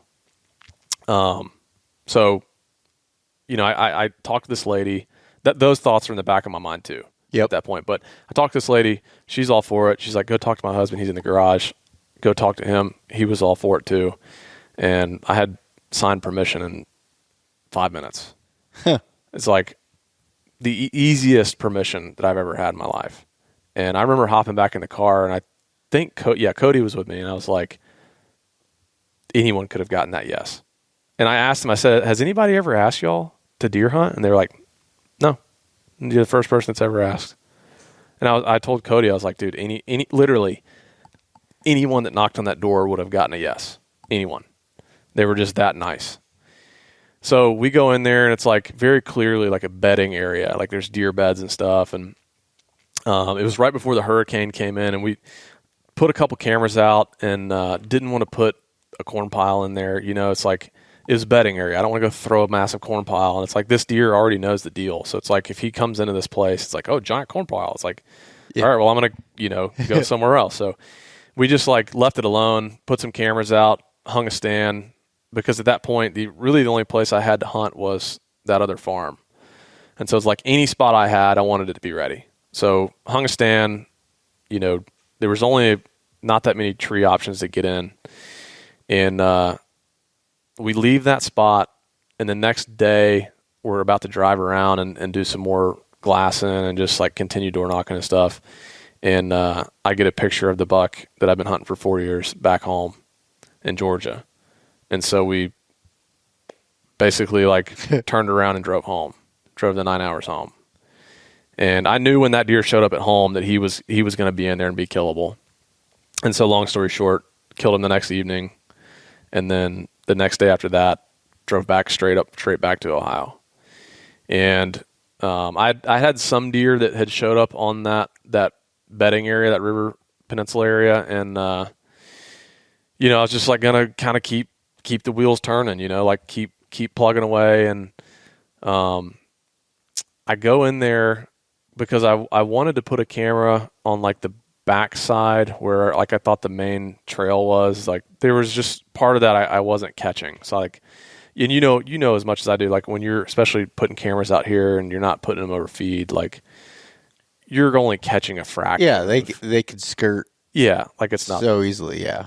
So I wanted to make sure I got like another camera on the backside, because there's like a main trail that like went across the river there. And I go in there and I jump him out of his bed, spooked him off his bed. Like I walk in there, I hadn't had a picture of him. What had happened was he walked in at 12, and I got, it's just tall grass and stuff, and I got these images, but you couldn't see a deer. So I run them on video mode. I requested the video, but it has to check in again to send the video. Yep. And nothing had checked in, so I thought it was just like grass moving that set the camera off. So I go barging on in there, and I jump him out of his freaking bed. And I was like, I hadn't seen him, like, and I walk in, and this is like to Bill's statement earlier where it was like, I have a golden horseshoe like surgically implanted in my ass. It's kind of true. I like literally just like walked in because I wanted to put another camera and jump this buck. And I was my first reaction was pissed. Like I was pissed that I just like jumped him out of his area. Then my next reaction was like, holy crap. Like this is great. Yeah. Like found him. He's here. And, I was in normal clothes. I was not slipping around. Like, and I was not acting like a predator in a sense. Like and it's kind of right behind these people's house. So it's not like, I just didn't think that he was going to think too much of it. It's not like I shot at him or was like slipping into, I was just walking around, walking in there, jumped him out. And, so I took that opportunity while he was out to go put a camera like right at the entrance of like where he was bedded at, and left.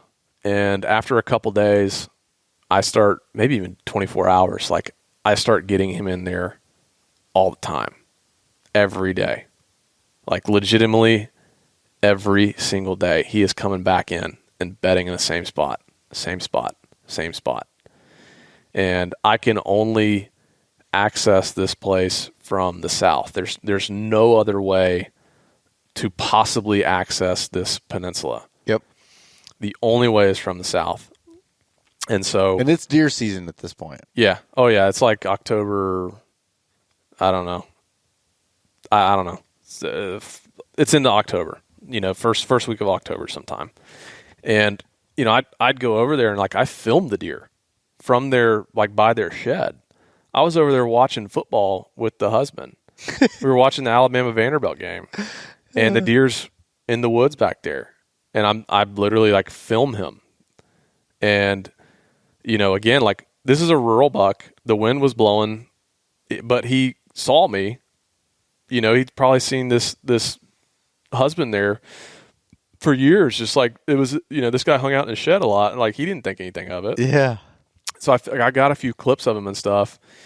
And like I looked at it every which way possible to try and get into his block to kill him. Cause like he's here, he's not going to be here forever. I know that like, the later it gets in October, he's going to start changing. And I looked at it every which way I could. And I was like, I looked at Spartan Forge and I was like, the winds are changing. Bill appreciated that shout out. You're welcome, Billy. The winds were changing to north. And like north winds in that part of Ohio are very, very, very abnormal, like very rare. And like most of it's south.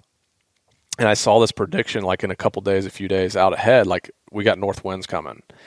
And dude, I had to sit on my hands while this deer is in there every single day, coming to the same exact bed every day. And I think that this deer, like the statement, like, I don't know where he came from. He crawled out of a hole. This was his hole. This was the place that kept him alive from probably like the second that the crops were harvested to middle of October. And he probably came back to it a good bit throughout the year. But this was probably his innermost core bedroom area that that kept him alive. Like he had so much confidence that you couldn't touch him in this. I think he felt untouchable in this place because he just could position himself in such a way that he had it all covered. And like his love and confidence, like where else is he going to go? Like I think he's relied on this place for so many years to stay alive. It's like, where else is he going to go? Well, I mean, and this is the time. So I was driving back from Montana elk hunting, and I was like, wonder how Lee's been doing. I'd been out west for 3 weeks and we hadn't really talked. And I was like, hey buddy, what's, I don't know if I called you or I texted you, and I was like, or no, I called you and you're like, hey, what's up? And I was like, oh, just calling to, check in, see how you're doing. No rush, but give me a call whenever. And you're like, I'll call you in like 15 minutes. And then I didn't hear from him for 2 days. I'm like, stuff was happening. I was like, what do you mean I hadn't heard from you in 2 days? And then you're like, then you sent me a video of that buck. I'm like, oh man. And you're like, I'm waiting for the winds to shift. I'm like, oh, he's dead. Was in the thick of it. I did it really? Okay. Is that one still running?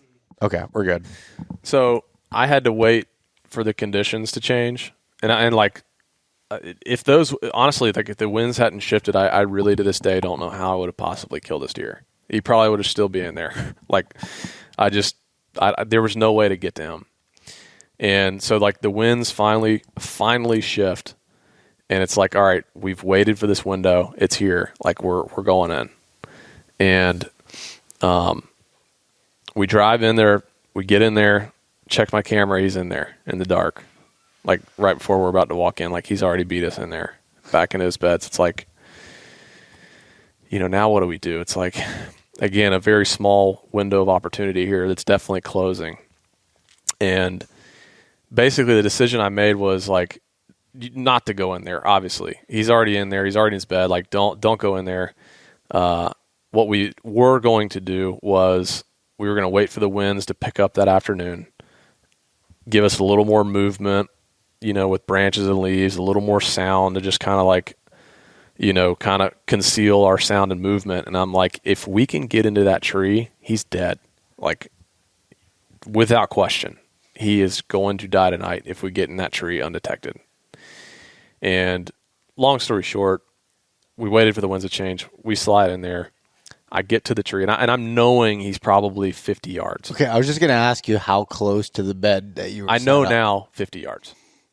And it's not like, and this, Johnny, this is the part that, and I'll get to it, that will be fascinating. It's like, it's not like he, at least from what I saw and knew, because I watched him bed down from this person's back, garage deal, and then I was seeing on the camera too, and then I watched him walk in and bed down.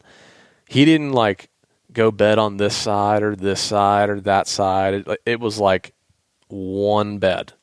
And I know that now because like there were some beds in there, but like could have been, does or whatever, but there was a like bare dirt, like something had been laying there forever kind of bed. And like he went to that exact same spot every time.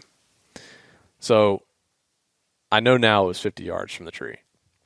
But I go in and I'm just knowing he's going to be close. Yeah. But I was like, it's high risk, but like at some point you have got to gamble and go. Like we cannot let this window pass us by.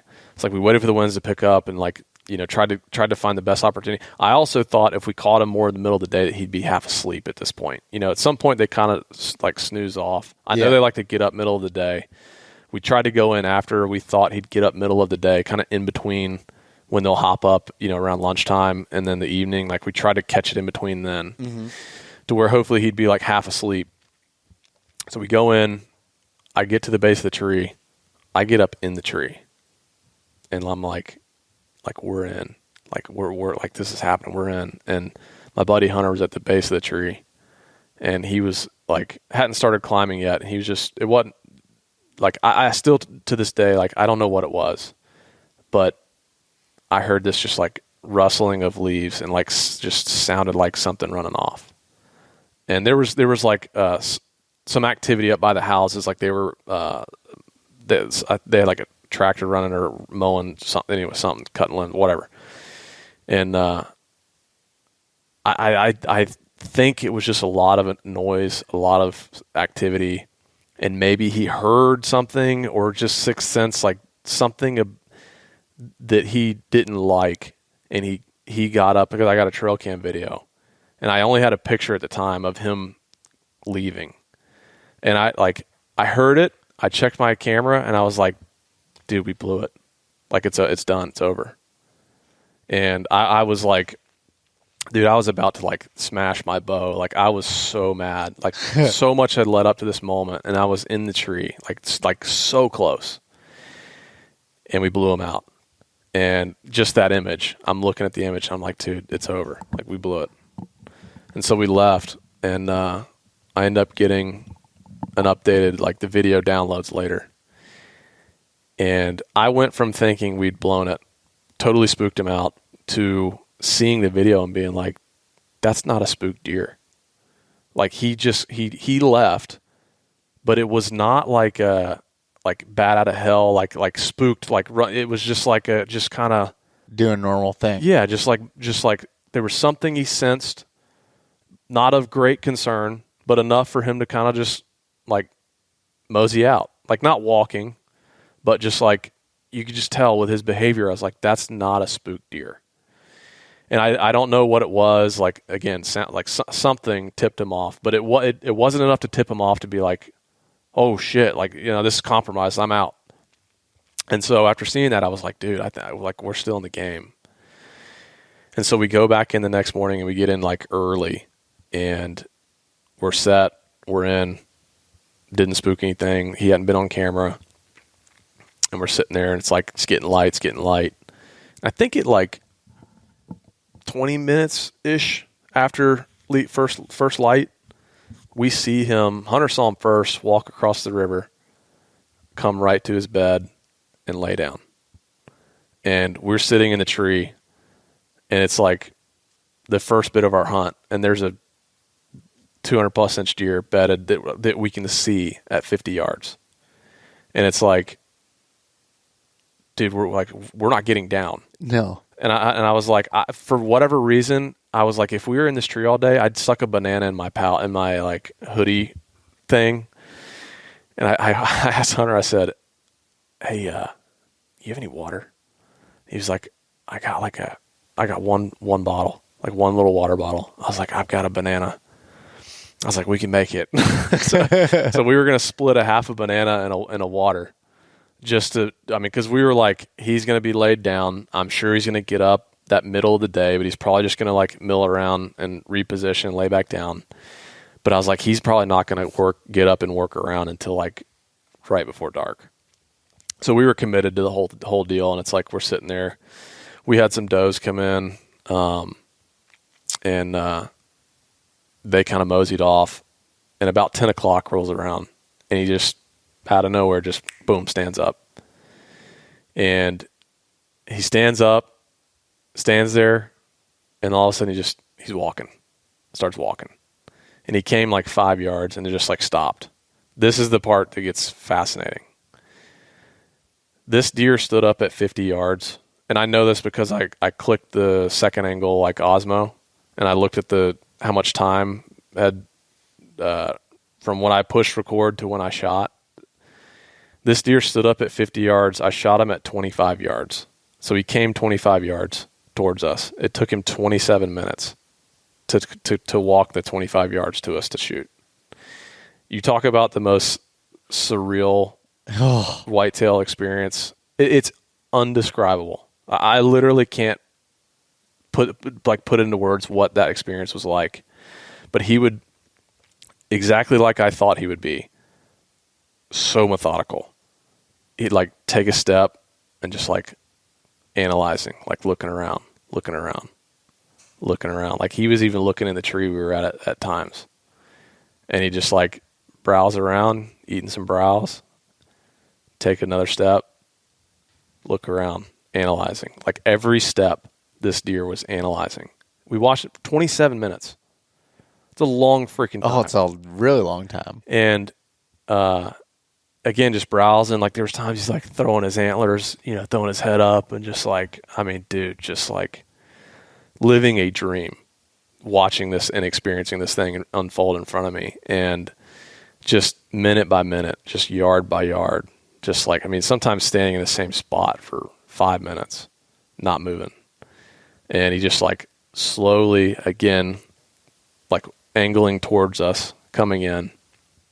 And Hunter was, he was, this is funny after the fact, we can laugh about this. He was like, dude, I never would have talked to you again. Cause he said he would have shot the deer like 4 different times, which like you could have, quartered 2 and you could have totally shot the deer. And he was like, dude, if this deer runs off, he's like, Lee, I never would have talked to you again. But he was like, he's like, there was 3, maybe 4 different times. He's like, that I would have shot, and he probably would have killed the deer. But I was like, I've seen what quartered 2 does. And it's like, I don't want to, we got to wait 6 hours. I was like, we're going to go track him as soon as the arrow is released. Like, we're going to go get him. So I was like, just waiting for the shot. And so he's like walking in, he's giving like some quartered 2, some quartered 2, some quartered 2. But I'm going to wait. And honestly, like Hunter's legs were also shaking so bad that I was kind of laughing in my head, which helped calm me down. Because there was times where like, I'm ranging him as he's coming, and I'm like, my rangefinder's shaking like crazy. Because like he would come in and he would like look like at us, and I'm just like trying to hide behind my bow, which we're in saddle, so we're like hiding behind the tree. Yeah. And I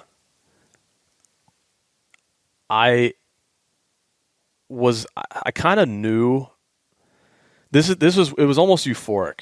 Like I'm not trying to sound weird or whatever, but like that is what you, like any person that's ever picked up a bow dreams of, is I felt like I was watching a movie, like just watching this deer walk in, like all him putting on it just, in slow motion, just like working his way in, like showing his rack and like all this stuff and like just being so slow, so methodical. And I was so calm because I was like, I'm enjoying this. This will never happen again. Mm-hmm. Like literally this moment that I'm experiencing right now is about to be over, and this will never happen again. And I like didn't want it to end. So like that's why I like could have probably shot him a couple times, and I just didn't, because I was like, it's not the shot. And I just like to be able to kind of like have that sense of calmness, because I think it would be really hard to get too amped up and like force a shot. Oh yeah, let's say that takes an extreme level of patience. Yeah, but it was coming from that place of like, holy crap, this is a movie, this is a dream. Like I want just a few more seconds. Let me watch him for like a few more seconds, and it just like when he finally gave me the no doubter was when I finally took the shot and double lung, and he went 100 yards or so and piled up, and it was it's impossible to put into words, like experiencing a whitetail, like everything that deer had experienced in his life, and like what you'd picture him to be. He was every bit of it, with just how methodical and analyzing, and just like I thought the deer wouldn't be killed over a pile of corn. And I'm like, he was just like analyzing. That's why he was alive. It made like he had the places of protection, and he was just like so calculated on everything he was doing. And if I didn't get that spot, I'd still be hunting the deer. Like my only chance or hope at that point was that some of the does on the original farm I had, that he would come in and start chasing around in November. But if I hadn't had that spot, I'd probably still be up there right now hunting him. Yeah, and I think it's so cool that you killed him in his, like basically in his bed, like in his bedding area, in that spot out of all this land that where he felt safe, and that was his like extremely core area. That able to get in there and do. Yeah. That's just. Yeah, I mean, it played into my strengths, obviously, really well with like this small property, kind of lens looking at and stuff. And, I personally had driven, even with that small property game kind of in my arsenal, like I'd driven by that house countless times. And a lot of the other guys that obviously hunted out there did the same thing. Like just drove right by it, just never, like that door was out there for the taking. And it to me, like what led to it finally knocking was just so much process of elimination of he's not here. And then finally looking at like the small stuff. Yeah. So, dude, that is so wild. And then just like, again, going back to that deer could be in so many places and so many people are looking for him, and to find that spot and see him stand up out of his bed, like that's the ultimate game of chess of like checkmate. It was everything that this is the cool part.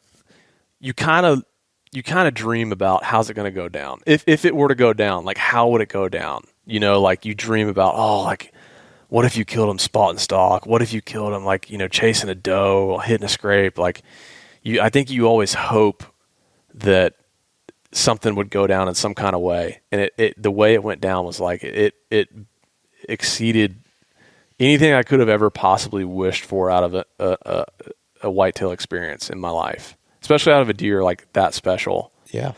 It just like exceeded everything that I could have possibly imagined. But yeah, I mean, when we were in the tree and he came in and hit his bed, it was checkmate. Like at that point I was like, it's done. He just needs to get up and it's done. He's coming.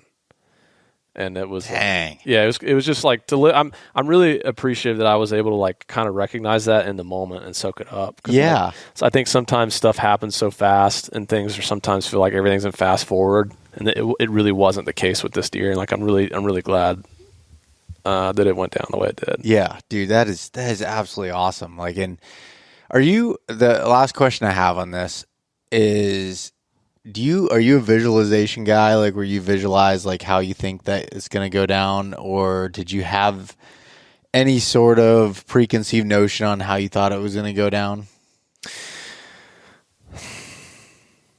I think it changes as it goes. You know, like once I got that spot, I don't know, like previous to getting that spot, I was just like, he's going to chase a doe on this farm. There were does, and I was trying to keep them there. There was does that were on that original spot I had, and I was just like, he's going to come chasing a doe one day, and like he's going to come running to this field after doe, and like it's going to be crazy cool. Like that's what you kind of daydream about, but like you never know. You never know how something's going to unfold, and like it could have happened just like that. Like he could have walked in from the river, walked past his bed, walked in front of us, and it could have been over in 30 seconds. And that was not what we got. What we got was like so much greater. Watching him for I can't wait to watch that video. It's. When is the video coming out? So I shot it with the new Matthews, and they released that bow sometime in November. So like our editors are working on the video now. Hopefully it'll be out like second week in November, maybe. I'm excited for the episode. It's you know, all the kind of hoopla before, and I heard this, I heard he did, and it's like when the video comes out is when like the truth is told kind of thing. Yeah. And so that's like kind of this interim is where the pot gets stirred, so to speak. But you know, this deer will hopefully be honored for a long time, and it's I don't know how it could ever experience anything greater than what I'd experienced from a whitetail. Like he gave me everything. Yeah. And that's kind of where like, you know, maybe we always long for this like legendary kind of experience, or just like this, you know, will never get better than experience. I feel like I've experienced it. And that's kind of why, bringing it back to like what we first talked about, it's like the lead chasing stuff. I don't know, like I feel like I'm in a different place now, because I feel like I've experienced like the ultimate moment, like the most treasured moment possible that a whitetail hunter could dream of. Like I experienced it, and I don't know. Yeah. So I'm just like kind of in a different place of like where to go from here. Yeah.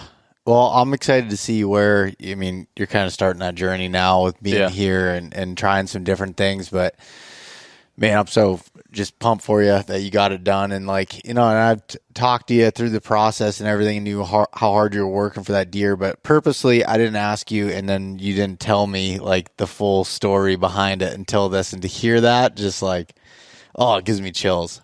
Yeah. I like talking about it because it almost, I get to relive it in my mind. You know, it's that's probably my most treasured moment that I have as a deer hunter is that being that close to a deer of that caliber for that long. It's just it's just like there's probably a very small group of people that have ever picked up a bow that have got to be that close to a deer for that long of that caliber. And I just feel like it was such a gift, and I'm like, so I couldn't be more grateful to like have it go down the way it did. Yeah. And the landowners were, dude, they were so pumped. She was jumping up and down excited. Oh. Yeah, it was great. I love those people. And I knocked on their door, and I have a clip of that we'll make sure to leave in the episode where it's right after the shot, and I knock on the door, and I was like, hey, there's some buddies in trucks that are going to come pull up. Like I got them. And they were like, oh, you got them. Like, and I was like, yeah. Like, they're the one you were after. He's like, yeah. And so, I did ask him, I was like, can I please let me say thank you. Like, please, in some way, can I please get you something nice? Like, please. And they were adamant no, but I was like, I know that I sat with him and saw he had beer. I was like, can I get you a case of beer? He's like, actually, yeah, I'll take a case of Budweiser. And then I got her a gift card and some donuts to a gift card, like a coffee shop in town. $30,000 check? $30,000 gift card. Hell yeah. Oh, dude. So, but yeah, I mean, that's it. That's the story of that deer. I appreciate you coming on and letting letting me help share this story and be a part of it with you, man. Like, thank you so much. This was awesome to be able to hear. And for anybody that's listening / watching this, make sure you go check out the video on the Seek One YouTube channel. What is it going to be called? Do you know yet? I don't know yet. Did you name this deer? Yeah, so that was not really. I don't know. I've kind of run out of names, but like I also like I've only used names just as a way to identify deer. You know, It's like you just need something to be like, oh, that's that deer. So you're not just saying like Johnny the Big 8 all the time? No, the Big 8. Yeah, I need to name them all. Huh? What? Bill Buck? You name him the Bill Buck after you? Okay. Yeah, his name's the Bill Buck. Okay. No, there was. I did door knock and talk to a guy and he was like, oh yeah, like my so and so's hunted it. They call him Goliath. So I just that's the most stereotypical. I was gonna say deer name of all time, but it's just like what I was told. So yeah, just, I don't know. I just kind of went with that. But I'll let it slide. All right, cool. But anyways, Wally, thank you for coming on. Let's get some food in us here, and everyone else has sat through the live podcast here at camp, and I appreciate it, buddy. Yeah, it's a good one. I enjoy it. We'll do it again. Yeah, thanks, man. Hey guys, thanks so much for listening. If you enjoyed this conversation, share it with your buddies. Leave us a rating, a review, and subscribe. If you want to check out more content like this, there's plenty in the links below. We truly appreciate having you guys along with us.